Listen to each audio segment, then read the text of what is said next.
Welcome to Death Do Us Part podcast, hosted by my wife, Jamie. Hello. And myself, Mark. Sorry. Hello. Welcome. Jackie's flying out today, and she sent me a message about the fucking plane being delayed, and she didn't pack enough snacks for this. Oh. Sorry, I thought I would be done reading. You're done. I was like staring at you. Hello. It's your turn. Sorry, my bad.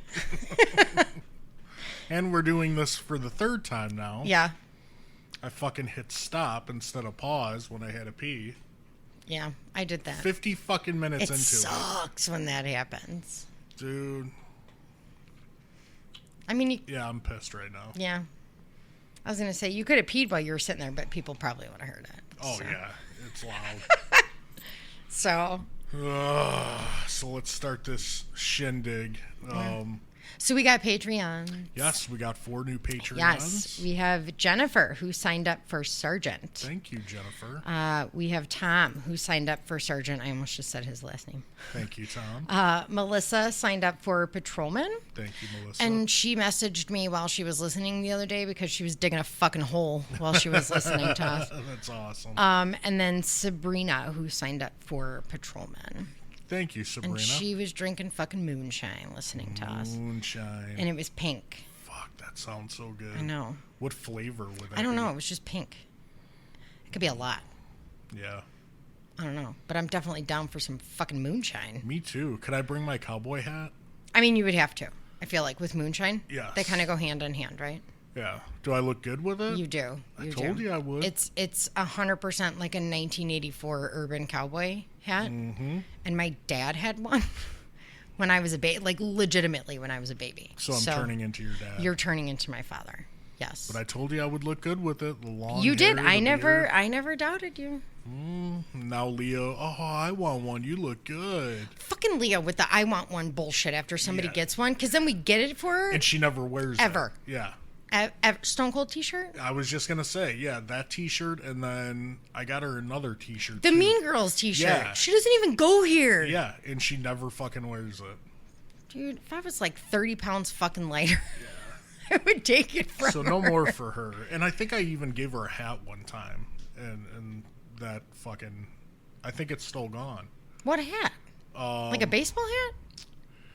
Yeah, it had like a Utah or Idaho or something on the She front doesn't of wear it. fucking hats. Yeah, she does. She took one time. When does she wear hats? I can't remember if it was for school or she was going out with the girls. Okay. But every once in a while, she like... As we're talking about hats, I realized that I have 7 on the kitchen chair. I know you do. I have mine in the basket over there. Yeah. I have like 10 of them. I mean, obviously, I wear hats a lot too, but wow, Yeah. yeah, they're all hanging from. I'll move those today. Probably not, but whatever. Yeah, probably not. No. Do I have any? Oh, no. None behind me. No. Whatever. It's fucking Saturday. Yeah, fuck it. Yeah. No. Take a sip, babe. I'm gonna. Take a sip. I'm gonna. You know what? I'm going to fucking smoke my cigar today. Do it. It's a perfect day for it. I almost grabbed a White Claw just now, grabbing you- a Monster. Can you grab more cigars for me? Mm-hmm. Yeah. Yeah, those acid cigars are fucking phenomenal. There's another podcast, and I should have looked it up. I didn't even think about it. We were talking on Twitter about drinking. Yeah. And I said, I wish or something about I wish my husband would let me drink while we do podcasts. And they were like, fuck that, we're coming over with shots. You want my address? Where are you? Oh, babe, you'd be fucking... How far are you? You'd be terrible. Oh, yeah, I wouldn't. There's no Oh, fucking my way. God. No. I'd be fucking rolling you into the pond. I would love to see you try. Oh, babe, trust me. Yeah. Trust me. But I did not grab a White Claw. I grabbed a Monster. You're 10th for the day. Although it's not. Sorry, It's like my 9th. second. Bullshit. For real. Bullshit. Because I had this, so I didn't. Oh, okay. You had your pink drink. Yeah. So that's your 5th. I'm sorry. But clearly you cannot math. So, God. Why does it fucking matter? Because it's not good for you? Why do you have to be like such a Judgy McJudgerson? As I have my huge wad of dip I was in going my- to say, talking about smoking a fucking cigar later. dick. Dude, Jackson almost made me cry today. I was making my bagels this morning. Yeah. And he's just like, hey, Dad, you know what? And I was like, what? You were asleep on the couch. He's like, you're going to get mouth cancer. I didn't even respond. I look like a sad puppy. Like, what the fuck, dude? Thanks. And he's so nonchalant about it, too. And he just kept eating his yogurt. He tells me all the time that I'm going to look like the people on the fucking cancer commercials. No, he does. Which is awesome, because the one commercial gave him nightmares for like a week. Yep. Yeah. But he's very, like, happy-go-lucky. He is. Hey, guess what, guys? That's how You're he was. going to die. Yeah. He's like, you're going to have mouth cancer. I'm like, oh, my God. Can I fucking eat my bagels in peace? You can't. You can't. Jesus. Did you see me on the couch last night? Perfect example. Trying to read a fucking book on my phone. I realize it looks like I'm just staring at my phone, but I was legitimately reading a book. Yeah. You're playing fucking Mike Tyson's Punch-Out, trying to tell me who you're beating. He's trying to show me fucking memes or whatever he's watching on his phone. Guys, separate. Leave me the fuck alone for 2 minutes, would you? Like the whole time. I beat Don Flamingo. Look at this. Look at this. You. Hey, Mom, look at this. Hey, babe, look at this. I was like, fine. Just put my phone down. I really was reading a book, though. Which, by the way, I downloaded on my phone so he could play on my fucking computer. Because I was reading it on the computer. I gotcha. So, yeah, if I'm randomly staring at my phone today, I'm reading a book, believe it or not. What is it? It's called Gone Little Angel. It's about Shanda Shear, which is going to be our Patreon episode. Our next Patreon. Yeah. Which we're going to try to do, what, tomorrow? Tomorrow. If I'm up to it. Yeah, I'm going to try. Tomorrow or Monday. If I haven't finished. Because I mean, let's call a spade here. It's Saturday at fucking 2:30. I'm taking a nap when we're done. Another one. Okay, so it's not another one. Yeah, it is. No. How's it not? You just took an hour nap. No, see, I went back to sleep because I got up balls fucking early. That's what you call it. Yes. So it is not. That's what you call it. That was going back to sleep. This coming up is going to be a nap. I gotcha. See the difference? See the difference? Mm-hmm. You know you want to take a nap with me. I do. Mm-hmm. I do. You know it. It's probably going to happen. And he got a new game, so yeah. So we won't see him for another till he gets hungry. Yeah, he should be good for a while. So I don't even know what game it is he got. I don't know. It's not like Assassin's Creed or anything like that. No, it looks like a kid's game. Yeah. I don't know. He had a gift card still from. Yeah. I don't even know when. I think Christmas. I think so. I think it was earlier than that. No, I think it was Christmas. But whatever. We had a fight in the store. Really? Yeah, because I said we had Xbox 360. Yeah. And he's like, we have Xbox One. Oh, and that's when I texted you. Maybe we do have one. Well, I texted you and you said 360. And Jackson's like, call Leah. So I tried to call Leah. She didn't answer her phone. So I texted Gabi. Yeah. I said, find out if we have an Xbox One or a 360. She said we had a One. So he was like, I told you. Yeah, well. And I'm like, okay, well, I still think we have a 360. So if you buy this fucking game and it doesn't work, we're not coming back today. Right. So, yeah. Yeah, I guess we do have a One. We do. I can now confirm because we bought a game for a One and he's up there playing it. Yeah. Okay. So, I don't know. Yeah, I don't know either. It's been so long since I've played. I've never touched it. Yeah. Oh, but the game he got, did he get it for the... Oh, yeah, it is the Xbox. Because at first he had a Switch game. Mm-hmm. So... That Switch is pretty fun. I wish he would get some more games on there and we could put it on the TV. Do you want to get more games for it? I do, yeah. We can. Yeah, I mean, I do. Yeah, the controller he almost got was for the Switch. Mm-hmm. So... Yeah, it's pretty cool. Mario Kart on there is badass. Give me Sonic. They have it. On what? On the Switch. No. Oh, yeah, babe. Do they really? Yeah, dude, and we could put that on the TV. Like the old Sonic? I believe so, yeah. Oh. I don't know if it's the old, I'm almost positive, but the new Sonic is like Subway Surfers. Oh. So, I mean, you would like it. I might want both. Yeah. But put it on our fucking big TV. Yes. Dude, I'm telling you, we'd be fucking set. We're getting Sonic. Yeah. 100% getting Sonic. Yeah, dude. Yes. Mm-hmm. I loved it. I did too. I did too. I used to get pissed because the Sega was in Brad's room. We had it downstairs, so me and Mike and... I don't know why it was in his fucking room. Probably because he was the only one who really played it. I don't know. Yeah.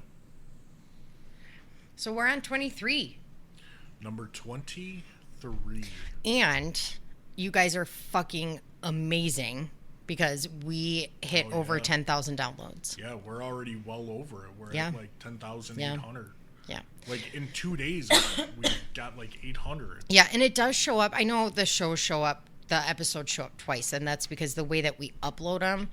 Yeah. It's we have to. Yeah, it's one platform that sends it out to all the other platforms, and some of them, like Spotify, it has to be a different file type, so that's why there's two. But yeah, the MP3. We've had 10,000 plus downloads. Yeah, that's fucking insane. Yeah, in 3 months. That's crazy. So thank you guys so much. 2 months, end of May we started. Yeah. Wow. Yeah. So thank you guys. Why do people want to listen to us? I don't know. I still don't know. We get a lot of comments that people feel like they're sitting at our table or at the bar just talking to us. Yeah. So we love seeing those messages too. That maybe that's why I should fucking drink while we do these. Yeah, right. Just saying. It's 2:30. It's late enough now, right? Oh, fuck yeah. Yeah. Whatever. Are you kidding me? Maybe, you know what? Maybe I'll just throw my fucking AirPods in later and get drunk and clean. Well, if you... Because then I rampage clean. How about this? If you have one while we do it, I'll have a Corona while we do it. Right now? Yeah. Oh, I don't know. How about we do it when we get up from our nap? Okay. Okay. Deal. Ooh, we're getting spicy tonight if we're having drinks. Yeah. And by drinks, I mean 2, and we'll be sound the fuck out. asleep. We still have those Truly Freeze Pops, too. Oh, yeah, which are excellent. Yeah. Yeah. We should, yeah. We're getting drunk tonight, guys. Mm-hmm. Best believe it. I'm going to put your fucking cowboy hat on at some point while we get drunk. Don't ruin it. Well, how would I ruin it? Because you would. You'd get stupid with it. Oh, my God. You're a dick. Yeah, but I'm true. Mm-hmm. Okay. So 23. Mm-hmm. Sorry, vape. Again, breathe it in. Fuck off. You have a huge wad in your lip right now. Yeah, I know. Yeah, so shut up. Shut up, Mark. Oh, my God. Let me smoke in peace. Yeah, for real. Leave me the fuck alone. Dick. Oh, my God. So are you ready? Yeah, I'm ready. I was ready the first fucking 3 times. Well, you had to take like 5 more puffs. All right, so we're doing Chris Coleman today. Okay. I don't think it's a very known case. Maybe, I don't even, because honestly, I don't remember it when it happened. You mentioned it to me Yeah. when we were doing it, and I had no clue. And it's an Illinois case, too, so. Yeah, and I never heard of it. Yeah. So you would think, I mean, it would have gotten, I don't know, maybe it did, and we just didn't fucking pay attention at that time, so. All right, so Chris Coleman was born March 20th of 1977 to preacher parents Ron and Connie Coleman in Chester, Illinois. Chris and his brothers, he had 2 brothers, were raised in the church, which was an evangelical Christianity church. They would speak in tongues, which I don't know, like, I know what it means, but I don't know what it means. Yeah, like, I've never seen it. Like Latin or something? No, that's like Catholic exorcism. Yeah, that's strict Catholic. I know. So I don't know what speaking in tongues means, but either. we should Google I feel that like shit. a different language. Yeah, I don't know. I'll Google it right now. And he based a lot of his decisions growing up based off of scripture from the Bible. He was described as reserved, well-mannered, and kind, and also as a team player. When a Marine recruiter came to his school, Chris came home with stars in his eyes, and he was so impressed that he joined after high school. Chris was 22, piling up military certifications and honors when he met Sherry. Sherry Weiss was born July 3rd, 1977, to Donald Weiss and Angela DeSico in Berwyn, Illinois. She has 1 brother. Her father described her as a, quote, beautiful person with a very bubbly personality. He said the family moved to Largo, Florida when Sherry was in grade school. She then attended Largo High School, where she was a good student and played softball. Shortly after graduation, she joined the Air Force, and her parents then divorced, with her mom and brother moving back to Chicago. Sherry was 21 and an MP in the Air Force when she met Chris. They were both attending a canine training seminar at a center in San Antonio, Texas. 3 months later, in August of 1997, Chris brought Sherry home with him to meet his parents. He originally introduced her as just a friend from Chicago, and he was going to give her a ride home. His dad, Ron, later stated, quote, "We didn't pick up anything except she was a worldly little girl, little short shorts, tattoo on her leg, not the person we thought he'd be with." Did you find it? Yeah, and I still don't understand it. A person who has what is known as the gift of tongues is usually in the midst of religious ecstasy, trance, or delirium. Experts call this phenomenon glossolalia, a Greek compound of the words glossa, meaning tongue, or language, meaning to talk. Speaking in tongues occurred in ancient Greek religion. So it's like a thing. Yeah. Wow. Okay. All right. So I still don't. Don't really get it. I don't know, but apparently it's a thing, like a real thing. Like utter the words. I don't know. Maybe, maybe we'll like YouTube. Yeah, I'm sure that's exactly what it fucking was. That's it, right there. That's me. Yeah. This is I love you. I mean, it is when you're sleeping, so right. It's not too far off. I'm pretty sure that's not what it sounds like, though. I don't know. I just have I have a feeling that's not what it sounds like. I'm going to be pissed if we YouTube this shit, and that's exactly what it sounds like. Now I'm going on YouTube. Oh, my God. All right. So Chris then left his house to drive Sherry home. However, he never came back. He called his parents the next day to tell them that him and Sherry had gotten married. He told his mom, quote, "Oh, I just got caught up in the moment." In reality, Sherry was knocked up with her first child. So them being from... Oh, okay. So you found it, apparently. I found it. Hold on.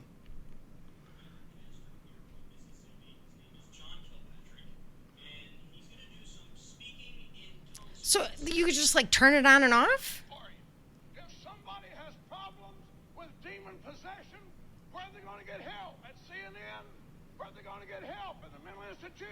It ought to be in the house of God. It ought to be in the house of God. Dude's gonna have a heart attack. Yes. If somebody's got demons, if somebody's found by... It's not really speaking in tongues. Oh, here we go. What the fuck did we just...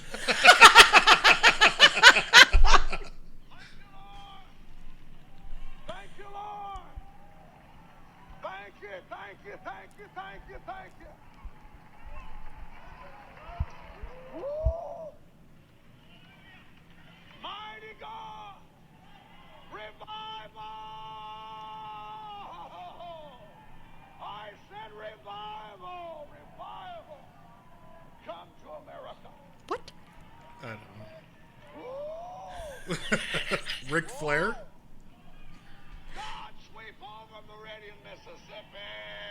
Like, he's speaking actual words. Yeah. But I want to hear the guy again. What the fuck? What the fuck? What the... What the fuck did we just watch?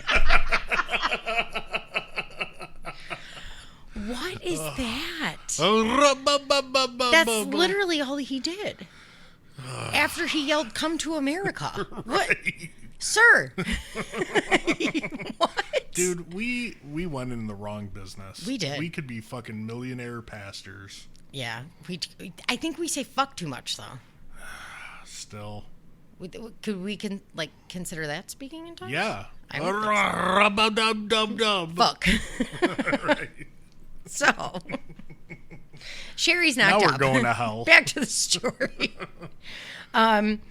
So Chris really struggled with the fact that his marriage would be viewed as ungodly. So they didn't tell anybody that she was pregnant. Yeah. It seemed really to be a union doomed from the start, from what people said. Sherry felt a lot of pressure from Chris's parents to convert from Catholicism to the stronger beliefs of the evangelical Christian church.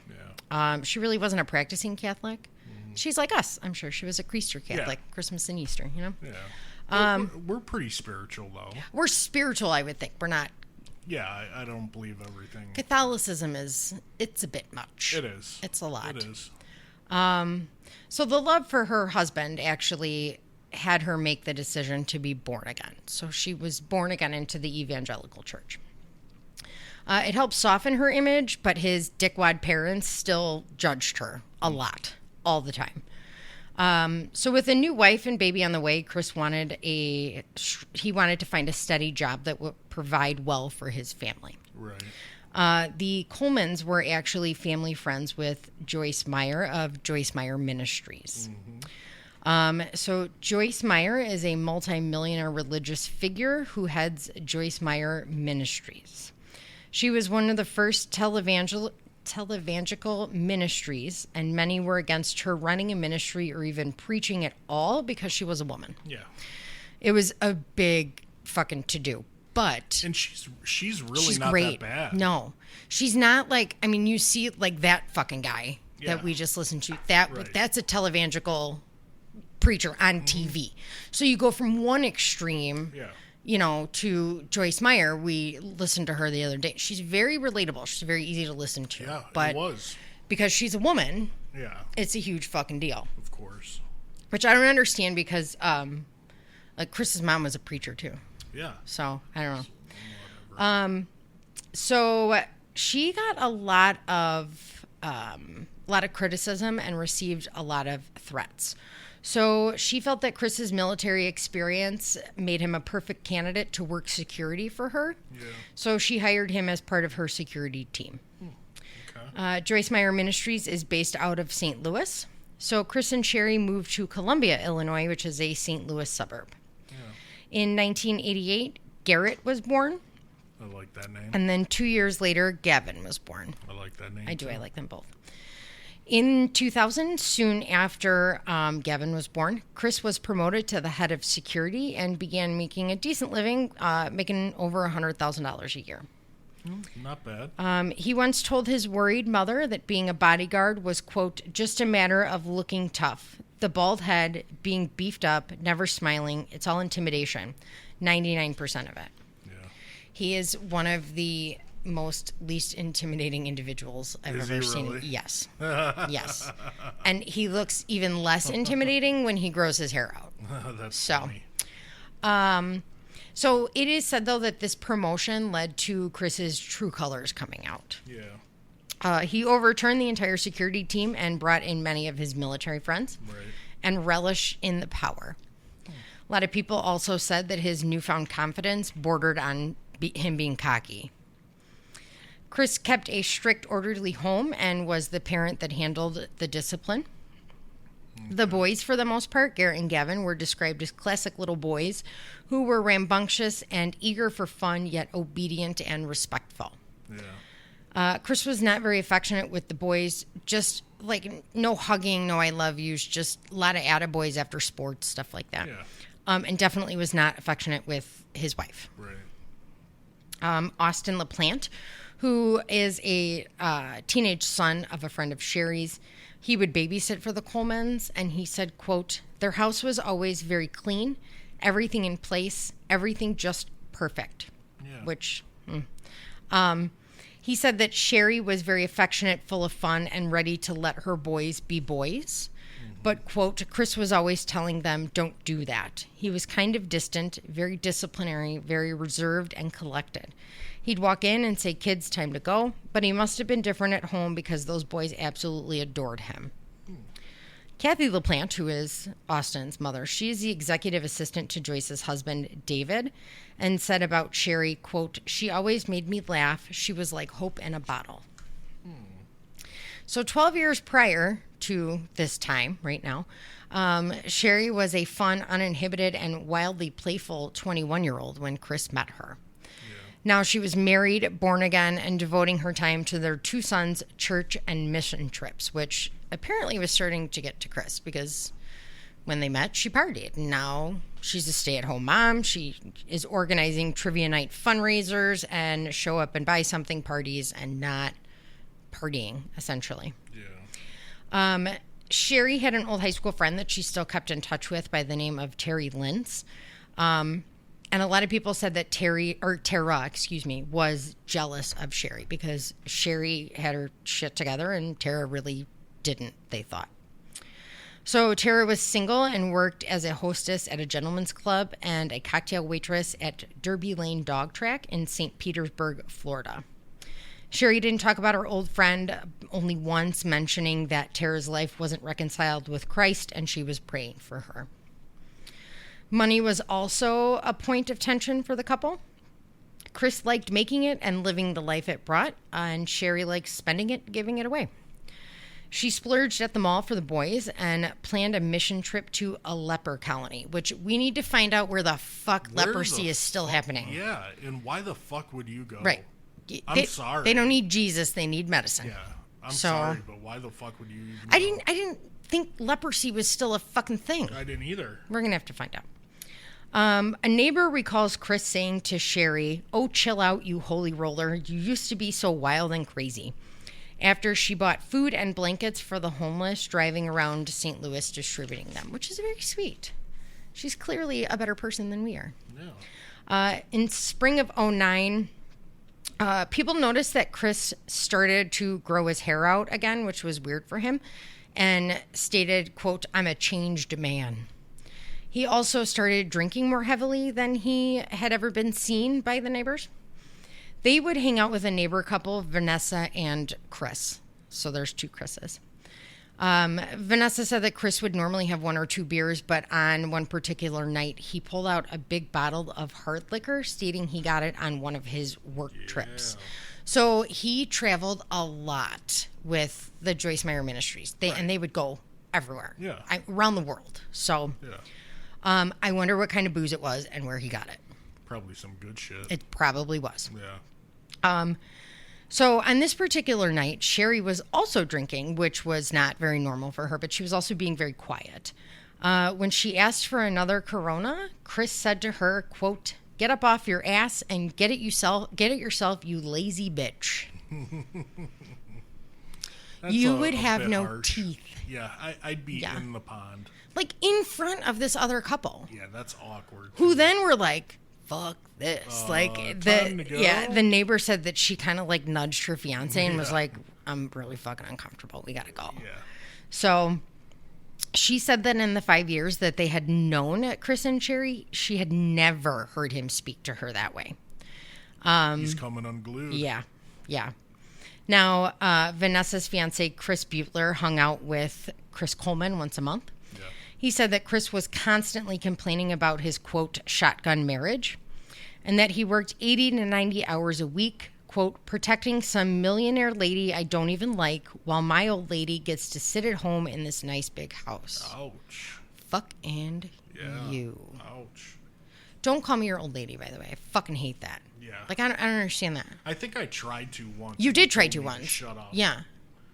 No. Yeah, you don't like that. I had a kid, and I used the word kid because he was a kid. Yeah. I filled out an application, and for his emergency contact, he put his girlfriend's name, and for relationship, Please tell me. he wrote my old lady. Oh, come on. He wrote my old lady. He's Dude. honey, you're 19. You're killing me. You have a teenage girlfriend, not an old lady. Yeah, dude. And who the fuck taught you that at 19? Right. What is wrong with you? Right. So I handed it back to him, and I was like, "So this right here?" He's like, "Yeah." I'm like, "Change it." Yeah, I'm not taking that. So he's clearly a fucking dingus. He's not. He's turning into a twat face. Yeah. So in May of 2008, the 2 Chris's took their sons to see Indiana Jones and the Kingdom of the Crystal Skull. Mm-hmm. Chris asked Butler how much money he made and what he'd do if Vanessa put $1,000 on his credit card at the mall. Yeah. He said, quote, I'm making $100,000 a year and I've got to drive around in a clunker. We're so far in credit card debt. Butler said, I knew he wasn't happy. He was always talking about not wanting to be with her, but not knowing what to do. He said if he got divorced, he'd lose his job. And that becomes a huge topic later on. Yeah. So when he got promoted to the head of security, he was constantly traveling, and Sherry didn't like it. So Chris said she was constantly complaining about it. Which I get. Like, you get from him being home all day, every day, to him never being home. Right. I mean, he also told Butler that the Myers family 24/7 demands were getting on his nerves, and with all the traveling, he didn't get enough time to spend with his kids. Which I wrote next to that, bullshit. Yeah. Because I don't think he really fucking cared. I think he was just trying to sound like a badass, right. And he wasn't. He sounded like a dipshit. Right. So because of this, he was looking into starting either a cleaning business or a gym and tanning salon, which he talked about but never did. He also made a couple half-ass attempts at launching a training company. I don't know what kind of fucking training. Like, but what are you going to train him in? Well, I mean, he was in the military, yeah, right? But what are you training him in? I don't know. He never said. So security or something? I don't know. And a video surveillance company, which, again... Yeah, I feel like it would be something... Security related, yeah. Right. So that'll come up later, too. Even though he, talked shit about Joyce, Sherry said that she knew that he looked up to her. She even made a comment to Larry Bridges, one of the youth pastors at Destiny Church. Chris is emotionally attracted to Joyce. Butler said that Chris, quote, thought the religious part was scammy, but then he'd defend her and say she made her money by being an author. He admired her as a person. So I think he was just talking shit again, just to talk shit, you know? He definitely liked her lifestyle too, obviously. He, being the head of security, accompanied her everywhere she went. Right. Shopping, trips, didn't matter. And she would buy him a lot of nice shit. And when he would get it, he would fucking flaunt it. So this is weird. His parents remember him saying, quote, I guess I'm pretty close to Joyce because I know her bra and panty size. What? Babe, what's my bra size?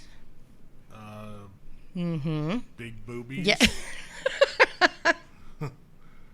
Big kadonk-kadonks. So, that, and I hate the word panty, by the way. Moist panty? Oh, my God. Panty, to me, lines up with, predator. I feel like it's a word predators use. Well, then what do you... Undies? Underwear. Fucking underwear. Yeah. Unders. Take your panties off. That's, that to me is like a fucking predator. Take your butt floss off. Yeah, well, okay, butt floss. Okay, but panty? Ugh. Yeah. It's a weird word. It is, yeah. I'll give it to you. Panty. Blech. I don't like it. Yeah, I don't know your size. Just. So, yeah, there you go. Big boobies. Yeah. No bra on the weekends. That's my fucking size. So... Another issue in their marriage was sex. Christine Sincata would later testify that in January of 2009, Sherry told her that after the couple had sex, which was a very rare occurrence, Chris warned her not to think it meant he loved her. Oh, it gets better. Kathy LaPlante later told police Sherry quoted Chris in bed when he told her to just shut up and turn over. Oh, ouch. No. Yeah. How about that? I'd be in the pond. Yeah. To which this poor woman said, quote, he's not very affectionate to me, so I'll take what I can get. I'm going to take that. You're going to go fuck your hand, not me, when you tell me to turn over. How's that sound? Right. Yeah.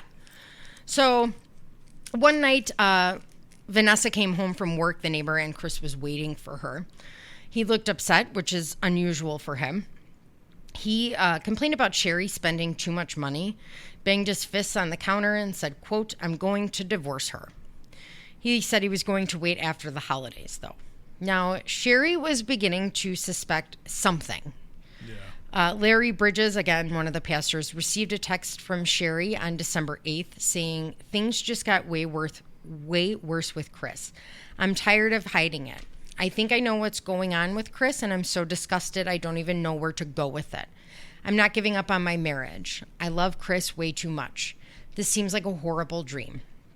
Now, it sounds like she's assuming he's having an affair, but it never gets pointed out that way. Like, it does a little bit, but... Doesn't like who he's... No, like, that never gets brought up. I'm so, curious. Kathy LaPlante says that Sherry told her after Christmas that, quote, Chris was tired of her keeping him from God's destiny for his life. Now you're blaming it on God? Yeah, right? God didn't make you a dick. Right. You did that on your own. Yeah. She told several friends that Chris repeatedly told her that she and the kids were in the way. Wow. In the way of what? Fucking douche? Like, I don't know. I would probably have harmed him physically. Yeah. Sherry confided in her pastors and her friends for advice. She also called her in-laws, which obviously the in-laws didn't like her, but I mean, she was grasping at straws here to try and hang on. So, I'd say so.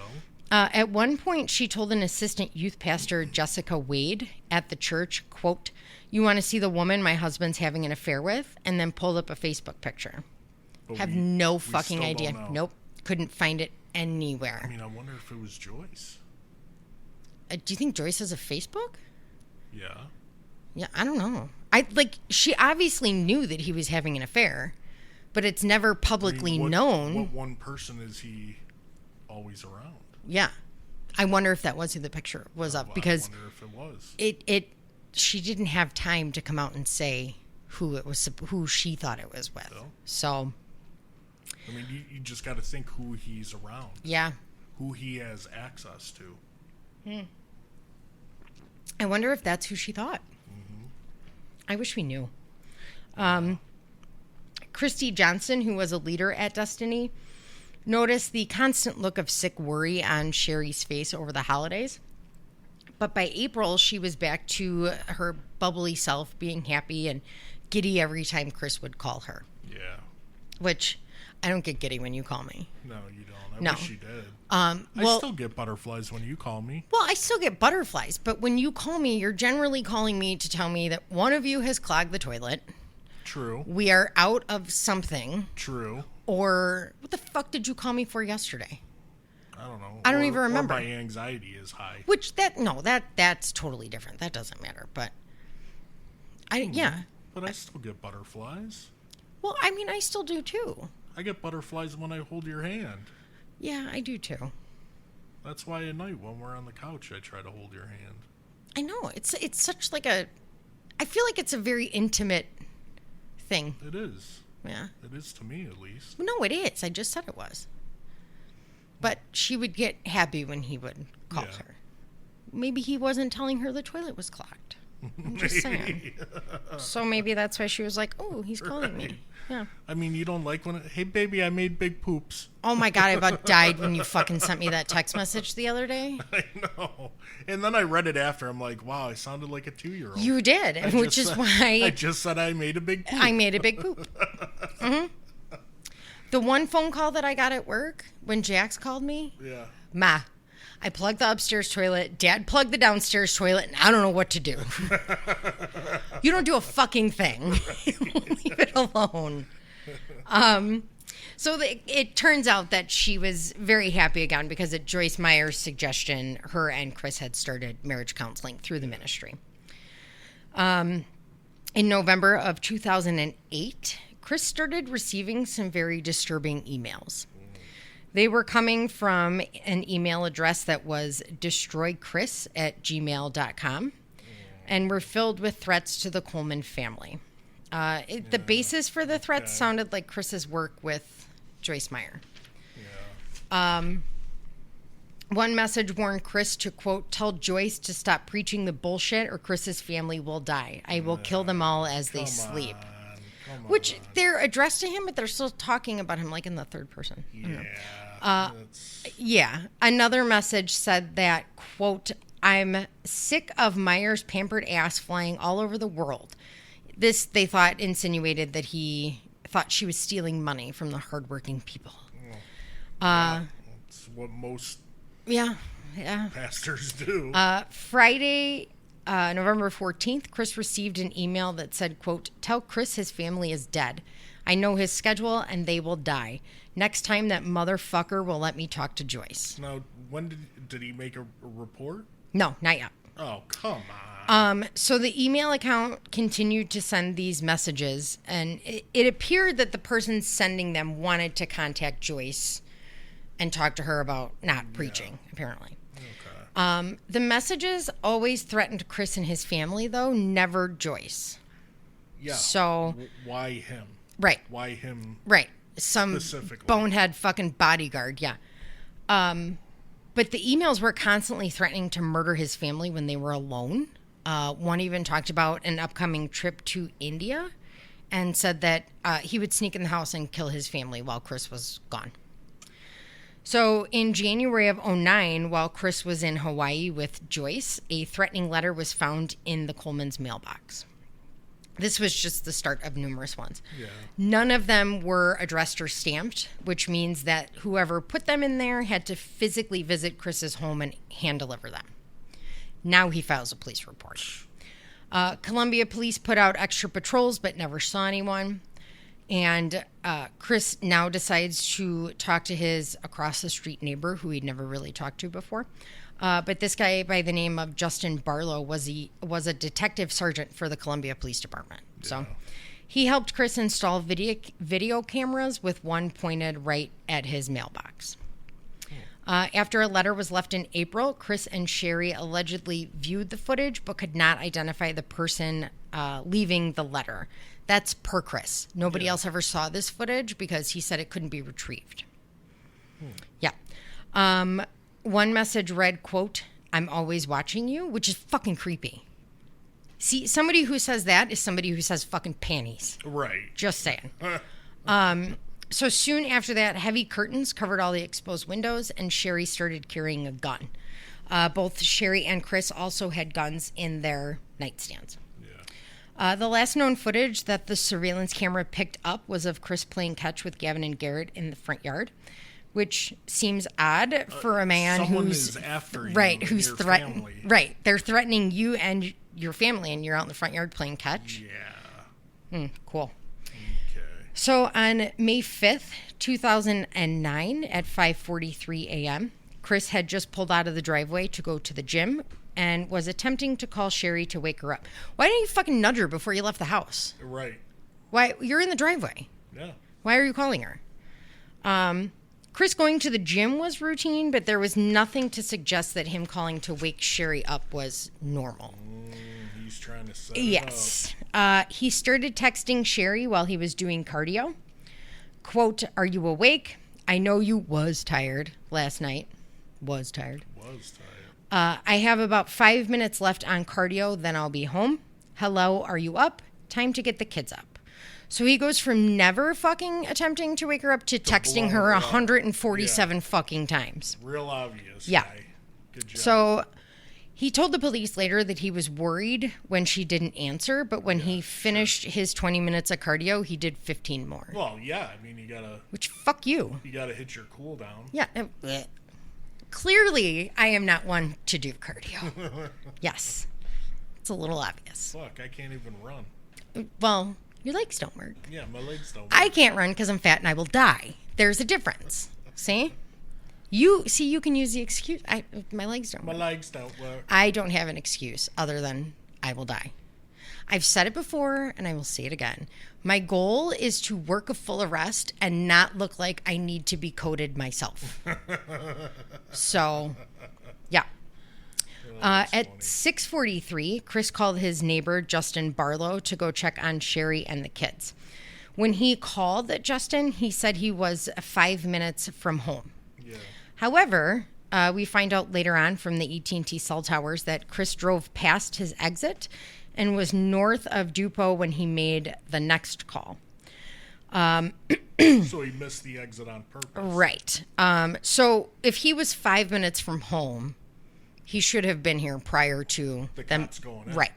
So the neighbor, Justin, grabs his gun, grabs his shit, calls the police department, asks for backup. Good job. Officer Jason Dijon, I don't know. Dijon. He was Barlow's backup, and he showed up a couple minutes later. So now if Chris was legitimately 5 minutes from home, this is when he would have been coming home. Because you figure Justin's got to get up, put fucking pants on, grab his gun, you know. Call for backup, which Right. is going to take a few minutes. Right. So Chris should have been home by now. Yeah.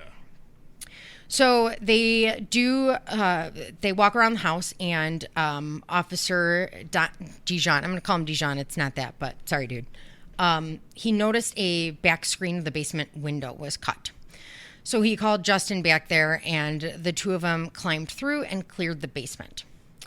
By the time Chris pulled up, the two cops were heading up the stairs, upstairs, obviously, into the living area. And the first thing they noticed was a strong smell of spray paint.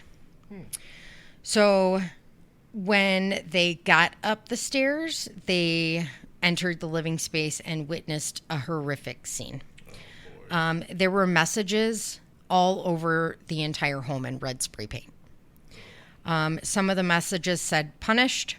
You knew this was coming. You have paid. Bitch" was up there. "Fuck you" was up there. Like, the whole house was covered in red fucking spray paint. Jesus. So, trigger warning, kids. So, 11-year-old Garrett and 9-year-old Gavin were found dead in their beds of apparent strangulation. Justin found Garrett, and it broke him. He almost, he almost didn't remain a police officer afterwards. Really? I've had a couple calls like that. Garrett's room and his bed had been spray painted. So in turn, Garrett had also been spray painted. The message, "fuck you," was spray painted on his mattress. What the fuck? Yeah. The boys had ligature marks on their skin, or on their necks, and their skin was gray and jaundiced. 31-year-old Sherry was found in her bed, also dead from what appeared to be strangulation. She had a black eye and a few ligature marks on her neck. To police, the black eye indicated that she had attempted to fight off her attacker. The police inside the home can hear Chris asking PD outside what happened. Shortly after, Justin went down and told his family, and told Chris, the family's gone. There were two different sources. One said he curled up in the fetal position in the lawn and sobbed. And one said he acted oddly, showing little emotion and unable to talk. I think that they both happened. Yeah, I was going to say Yeah. it's probably a mixture of both. It sounded like he was sobbing first, and then he stopped talking. So emergency responders thought he was going into shock. So they were transporting him to the police station, though, not the hospital. I mean, that's usually the response you get. Yeah. Oh, It's yeah. a mixture of both. Of both, because your brain's going in 16 different fucking directions. Yeah. So one of the EMTs actually noticed some fresh scratches on his arms, and he asked him where they came from. When he asked him where they came from, Chris started punching the gurney and then said, "Well, that's where the scratches came from." No. They were there before that. Yeah. And there's, where the fuck did you scratch yourself on the gurney? Yeah. What kind of gurneys do they got?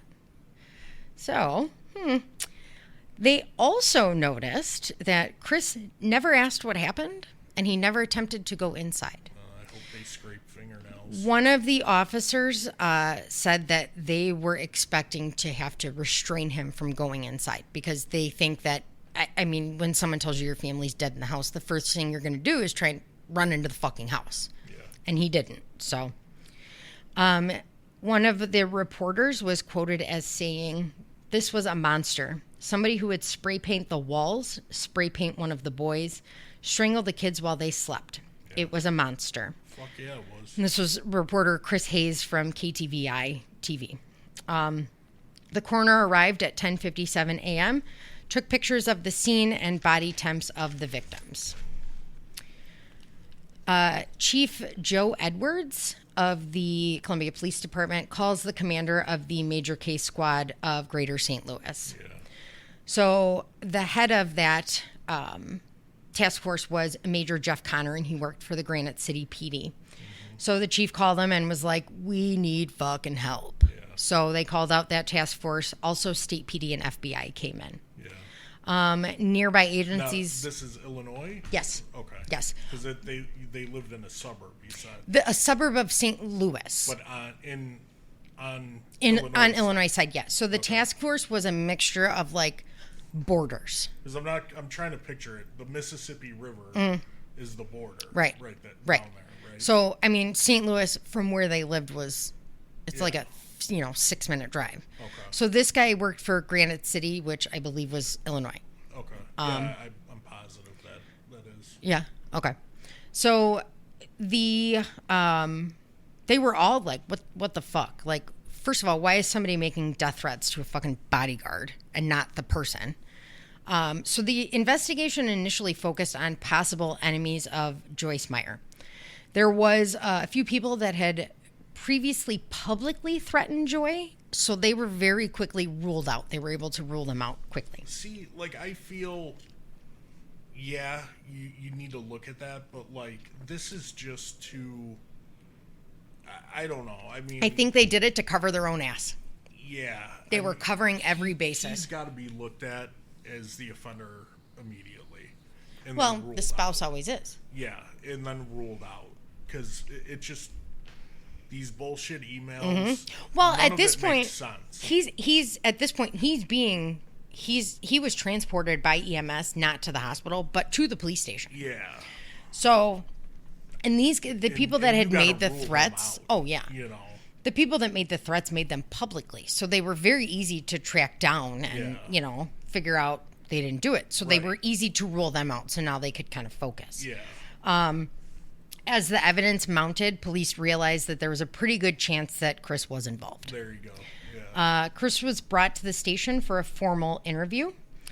Detectives Dave Bivens from the Illinois State Police and actually Justin Barlow, his neighbor, were instructed by Major Jeff Connor of the task force to interview him. They probably had the neighbor because he had a report. Right, exactly. So That's actually pretty good thinking. Chris said that him and Sherry had many issues, but they were going to counseling and attempting to work through them. He adamantly denied having an affair, but said he was quote very good friends with a woman named Tara, and that he would talk to her about his and Sherry's issues. Now, him and Tara met in 2008 in November when Sherry and Chris went out to Florida for Joyce Meyer's Ministries. Right. And that's where her friend lives. So Sherry met up with her because she went to, high school with her. And that's how she met Chris. So as they dug deeper, the police began to notice certain things that stood out to them. The first one that stood out was that all three of them were strangled, which was very personal. Yeah. That's the other thing I was going to Yes. say. That the frequency of that happening, that is up close and personal.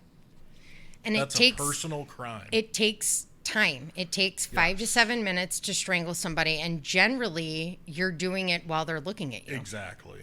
So that's an up close and personal. right. The other thing they noticed, he asked for a blanket. He said he was cold, but the detective said that the room was pretty warm. So they went and got him a blanket and noticed that he only covered his forearms. So they watched him, and sorry, as I hit my mic. The blanket would move and they would notice bruises and scratches on his arms.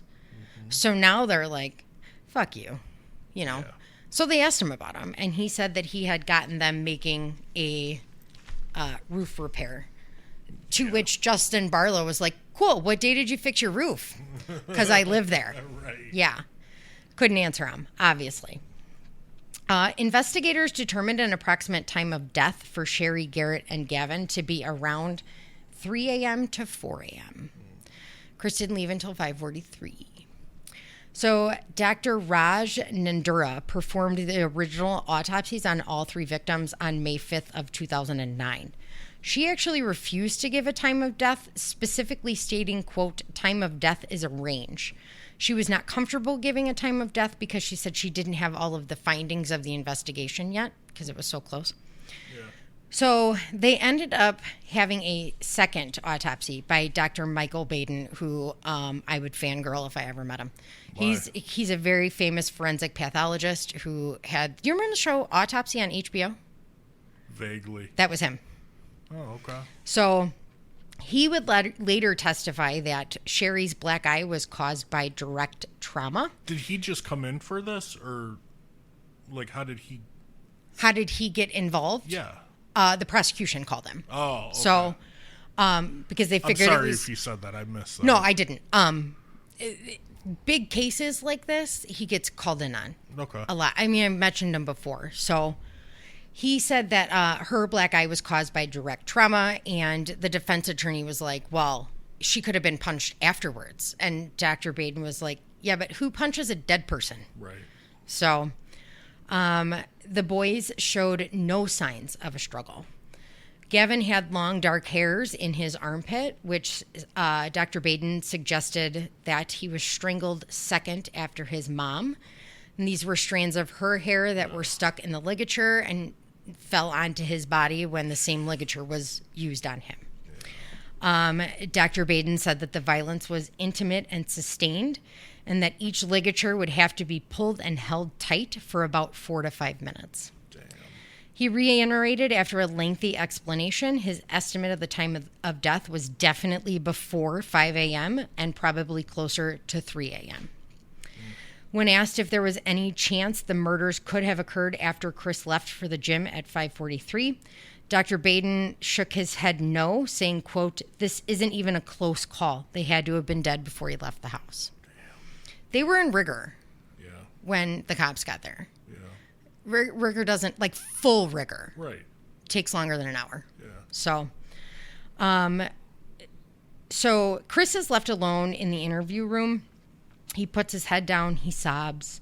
He starts breathing out sobs, like fake. The cops walk back in. He just stops. Automatically stops. Yeah. You know you're being videotaped, you fucking twat. Right. So, the detectives did note that Chris seemed dazed and tractable. He did say he got up at 5:30, left for the gym, and tried to call Sherry to wake her. And, quote, "She didn't answer, of course." Of course. What you mean? What you mean, of course? Yeah. Because What you knew she talking was about, dead? Willis? You knew she was dead? Chris talks about the night before, which was a routine night for them. They were outside, obviously, playing football. Yeah. And his job as Joyce Meyer's bodyguard, which he said he loved. He talked about the security surveillance company that he was actively starting called Executive Innovations. Yeah. He doesn't mention his home security cameras that he has them at home. Barlow already knows. Yeah. The other thing, too, though, is that when they asked him for the surveillance footage, he said he didn't know how to retrieve it. Sir, you're starting a company for surveillance videos, and you can't retrieve your own fucking shit? Good try, dude. Good try. So they ended up going to the place where he bought the security system from, and the fucking 17-year-old behind the counter was like, "Yeah, you want a video of it?" Like, immediately. So... Love it. Barlow and Bivens would periodically leave the room to collect information from the guys in the field. They soon found out that Tara Lintz was more than just a friend. Ooh. So, while Chris is being interviewed, homicide detectives in St. Petersburg.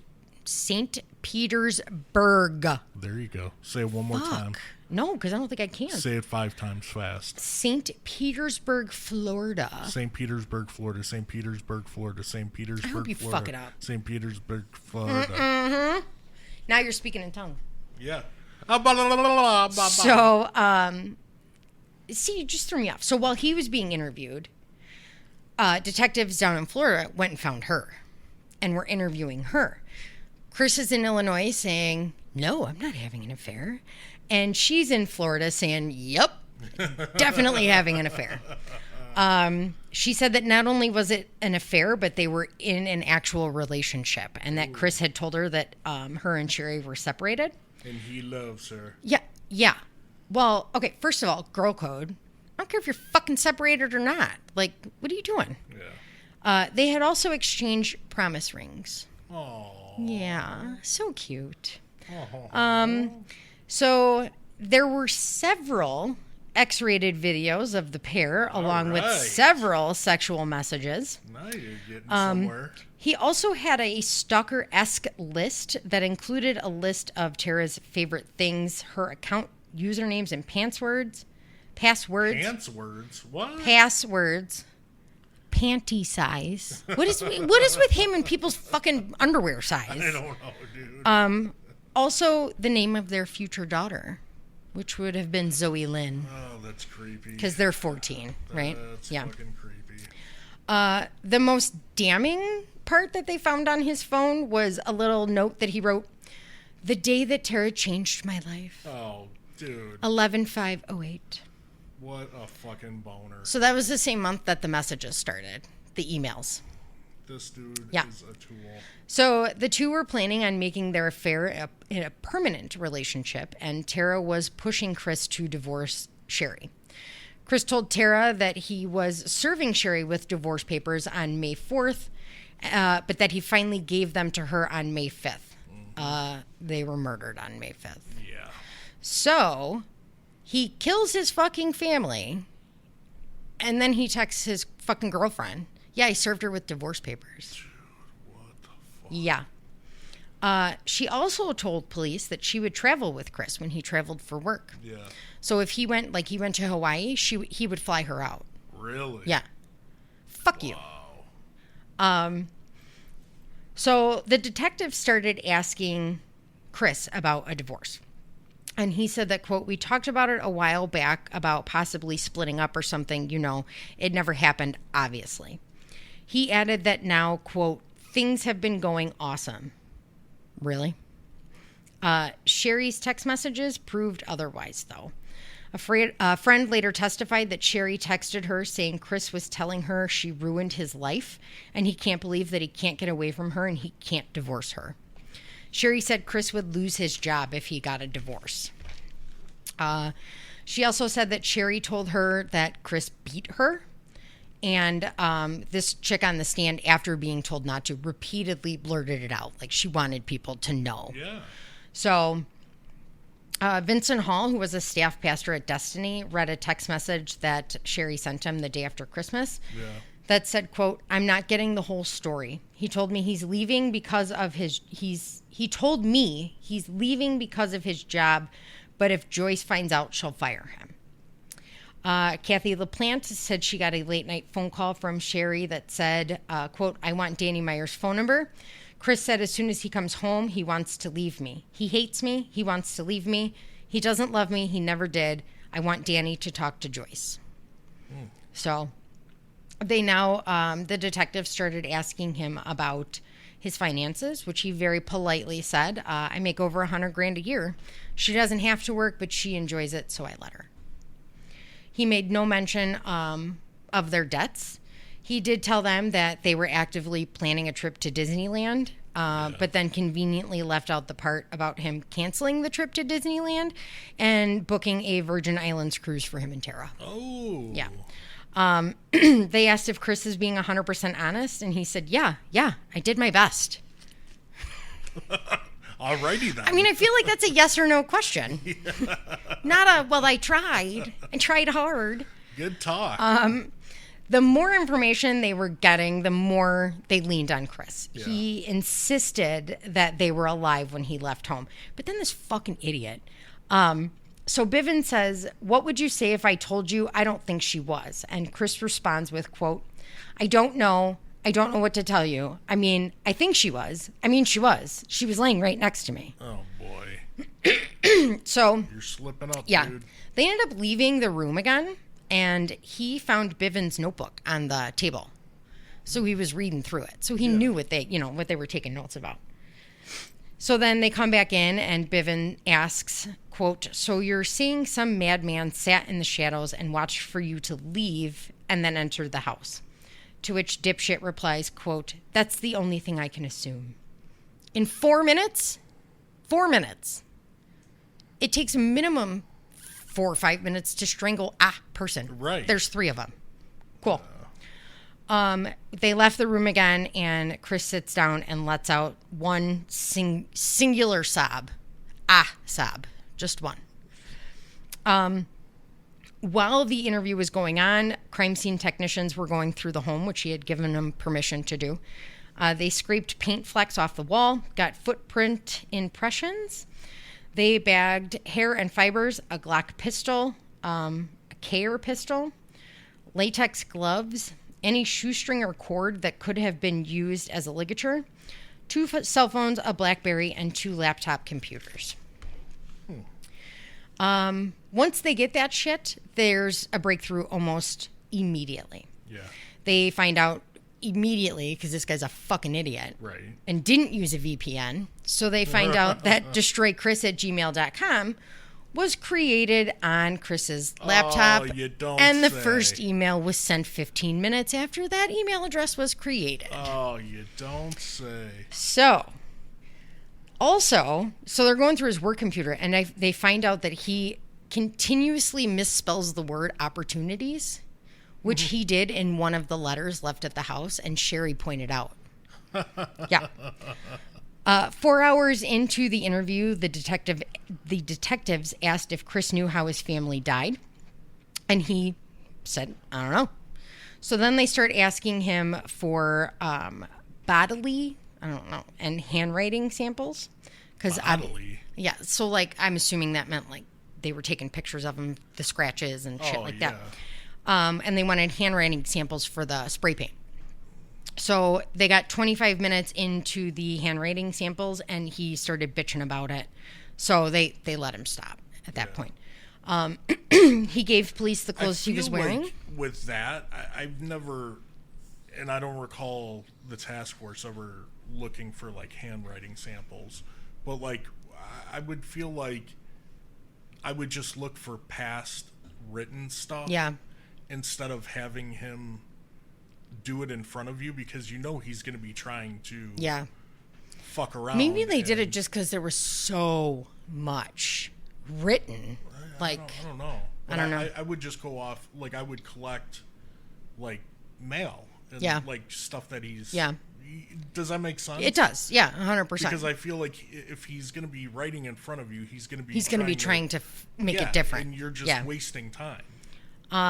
So he gave the police the clothes he was wearing, his cell phone, his computer. He authorized the PD to open all of his mail and search his car along with his home that he had already given permission for. Yeah. So he was frantically texting Tara that he served the fucking divorce papers before the police took his phone. He didn't delete it, FYI. Yeah. So side note here. Tara found out about the murders at about 10 o'clock in the morning the day of, when Chris's dad called her. Chris, we find out later, told his dad to call her. Really? Mm-hmm. Yeah. Interesting. So Tara then acknowledged that she had received sexually explicit pictures from one of Chris's brothers. What? She also said that Sherry's brother had contacted her via social media and asked her to marry him. Dude, what is going on? Then she admitted she went on a cruise with another dude in December of 2008. She also said that she used Chris's computer on occasion. So those were my side notes. So the interview lasted 5 hours and 56 minutes, which police said he gave inconsistent information and changed his statements. It is later said, they tried to fight this later, that Chris exercised his right to remain silent and wasn't allowed to leave, saying, quote, "If you're not charging me or booking me with anything, I can go. I would like to leave." Yeah. Dum Dum forgot that he's being videotaped. This was never said. He never made that comment. The state's attorney argued that, saying that the interview subject must specifically state his or her right to remain silent, not simply say he wants to leave. Yeah. He didn't. And this comment, "if you're not charging me or booking me," was not said. His attorney said that he said it. Yeah. So. Whoops. Yeah. So he obviously was released from the interview. Yeah.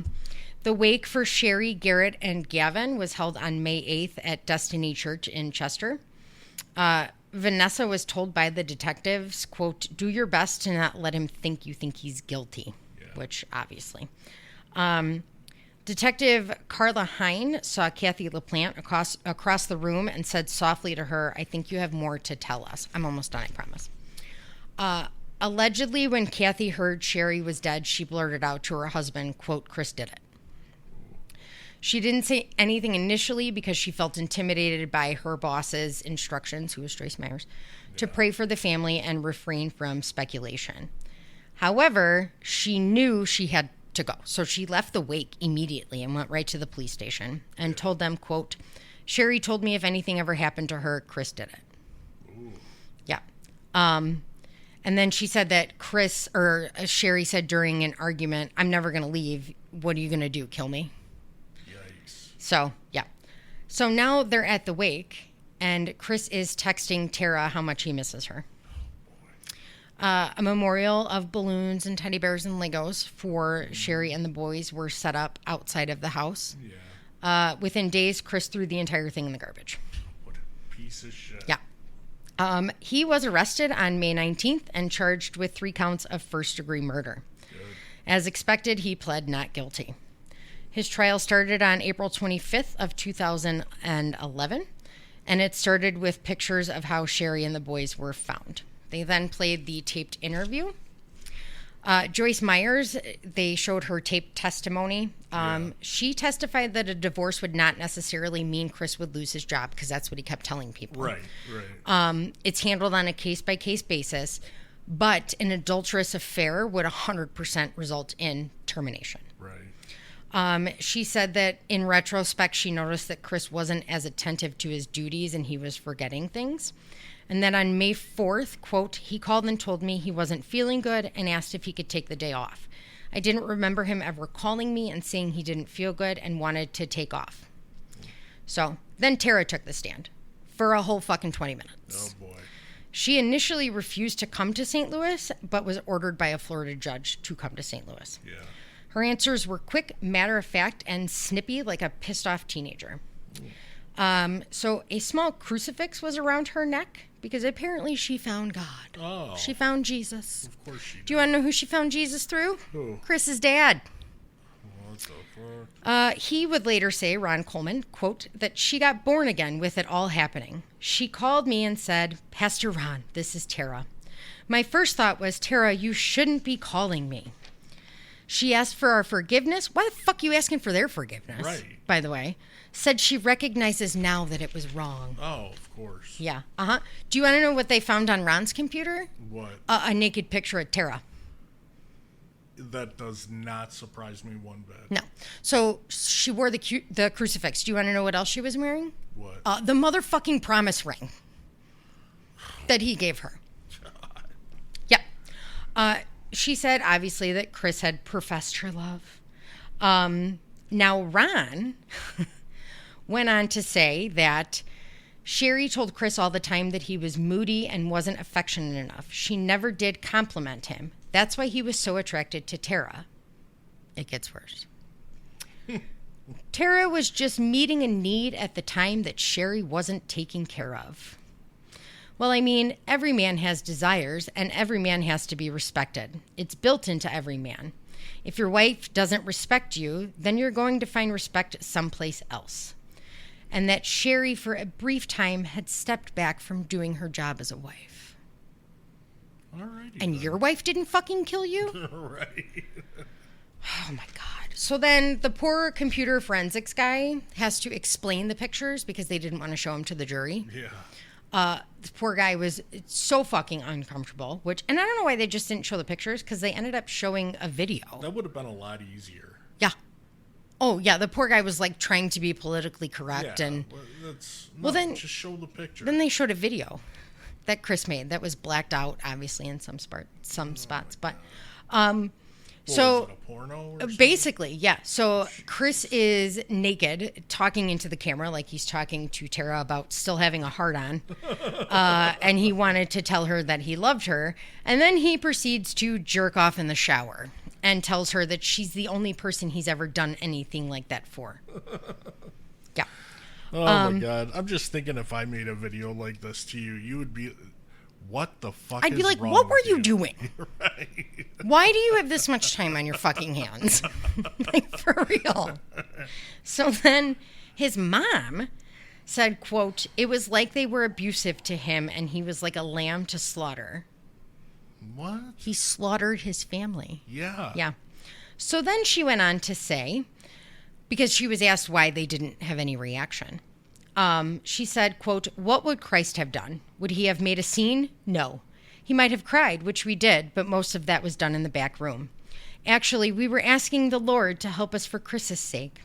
The day they showed the sex film, we said, Lord, please let us stay in our seats and Chris know we are not ashamed of him." Oh, Jesus.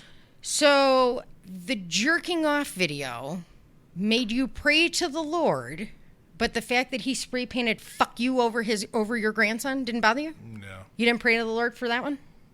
Dude, these people kill me. Yeah. So they did get a handwriting expert up who said he couldn't really do anything definitive with it, saying that it looked like somebody was purposely trying to disguise their handwriting. Right. So then they the defense abruptly just rested. So, in closing arguments, his attorney was like, he doesn't even have so much as a fucking ticket. And that there was no murder weapon and the state was not able to recover a speck of paint from Chris Coleman. You know what they did find, though? What? The receipt for the fucking spray paint. Yeah. I'll skip through this so I don't have to go through. I did write more than I should have. I am going to read the prosecution summing up their case, though. Yeah. So the prosecutor finished his closing argument with, quote, "When the killer went to each of the little boys' rooms in turn, and when the killer sat down on their beds, and when the killer reached for them to strangle them, you've seen the pictures. They didn't get up and run. They didn't scream. Of course they didn't. Why would they? It was just Dad." That one, I got fucking goosebumps. That's yeah. rough. So they thought, the jury is now deliberating. They thought it was going to be very quick. It wasn't. It turns out 5 people had thoughts that there was actual reasonable doubt. So that's what they were holding out for. Yeah. They had asked for some evidence to be brought to them. And one of the jurors picked up a picture and turned it over. And on the back, it was time-stamped. It was date-stamped for 2 months prior to when Tara and Chris said they started their relationship. Wow. So the jury was like, well, if he's going to lie about that, he's going to lie about everything else. Yeah, exactly. So after 15 hours, the jury came back with the guilty verdict on all 3 counts. Good. On May 5th, 2011, which was the 2-year anniversary of the murders. On May 6th, the jury unanimously finds Chris Coleman eligible for the death penalty, voting that his actions were, quote, "brutal and heinous, indicative of wanton cruelty, and that the murders were, quote, committed in a cold-blooded, premeditated murder." I didn't think we had the... We did. So Pat Quinn had actually put a stay on the death penalty. Yeah. But it wasn't going to take effect until July 1st of that year. So they could give him a death penalty sentence, but it would be just for show, essentially, because by the time it would have occurred, Pat Quinn's order would have gone into effect. I did write that down. Which is bullshit. I knew you were going to ask me about that. Yeah, it's fucking stupid. Yeah. Stupid. Strangle him. Yep. While somebody watches. Yep. So the judge ends up sentencing Chris Coleman to life imprisonment without the possibility of parole. I'm done. I just want to read one more thing. Mm-hmm. Most people say that Chris is a sociopath, as though it solves it all, like puts it in a nice little package with a bow. But the truth is he didn't need to be mentally ill to do what he did. He just had to be desperate enough to be violent and capable of containing his feelings, acts, and beliefs in separate airtight compartments. Yeah. There were no gray areas with him. Yeah. He became obsessed with a sexy darkness that was new to him, and the infatuation completely changed him. Mm-hmm. So he is now in Pontiac Prison. Okay. Pontiac Correctional Institute. I'm sorry. Well, my sister used to work there. At Pontiac? Yeah. She was a nurse there. Where he will be for the rest of his life. He's trying to appeal based off of, he said that he wanted a lawyer and they never got him one, which they have tape that he didn't fucking say. One. Right. So his first appeal was denied. He's trying to do a second appeal. you're a shitbag. Stay in fucking jail where Yeah, you belong. fuck you. Like, you spray painted your fucking kid. Yeah. That's the one that got me. Yeah. Like, I get you're trying to make it look like somebody else did it, but you spray painted your kid. Yeah. Dude, you're a fucking piece of shit. You're a piece of shit. There's no way around it. So, Man, that's what a sad story. very sad story because I mean, those boys didn't see shit coming. They never saw their parents fight, you know? So, Not at all. that is the story of Chris Coleman, who I hope he gets butt raped every day in prison. So, In the poop chute. in the poop chute. Yep. Yeah, I agree. So, Well, that was good. yeah. Sorry it was so long. I guess I wrote a lot more than I thought I did. No, it wasn't bad. I'm really not sorry, by the way, because I like the details. No, that was pretty interesting. So I enjoyed that one. How about you tell the people where they can find us? So, let me start by saying the next episode we are putting out is a Patreon exclusive episode. Yes. So only our Patreons have access to it. You can find us on Patreon at patreon.com/Death Do Us Part 1. We are on Twitter at Death Do Us Part. Right? Yeah. Okay. We're on Instagram at DDUP_podcast. We're on Facebook as Jamcash and Death Do Us Part. And we are, what am I missing? Gmail.